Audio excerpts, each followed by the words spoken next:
تقرير صادم للبي بي سي البريطانية عن شبكة احتيال كبرى في بريطانيا لمساعدة مقدمي اللجوء على أنهم شاذين جنسيا، وتقديم إثباتات وأدلة على أنهم شاذين مع أنهم هم غير شاذين، ناس طبيعيين جدا.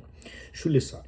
في بريطانيا البي بي سي عملت تحقيق كبير انتشر امبارح على شبكات ومكاتب بتساعد مقدمين اللجوء من دول خاصة مثل باكستان، بنغلاديش، الهند وغيره.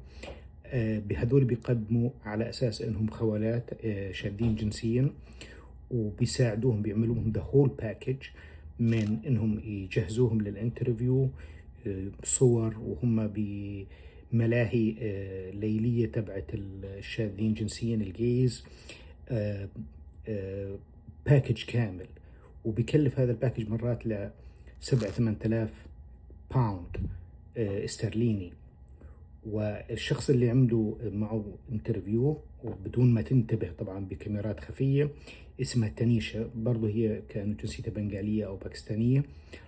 وهذا الشخص اللي زرعوه البي بي سي من نفس الجنسيات هاي، وراح على مؤتمر كبير فيه أكثر من 150 شخص كلياتهم يدعوا أنهم خولات، لكن بعد الانتهاء المحاضرة أو الجاذرينج صاروا يحكوا معه على أساس أنه واحد منهم، وقالوا له ولا واحد فينا خول، كلياتنا جايين بس يعني علشان إثباتات أكثر وأكثر أنه إحنا خولات. التسليط بيكبر على مقدمي اللجوء بأمريكا، بأوروبا، بكل مكان، وبيحاولوا يضيقوا ويكتشفوا طرق الاحتيال المختلفة. بليز رأيك بالموضوع، أكيد لأنه بصير عنا في أمريكا كمان. وشكرا لك، وانشر الفيديو. تسلم.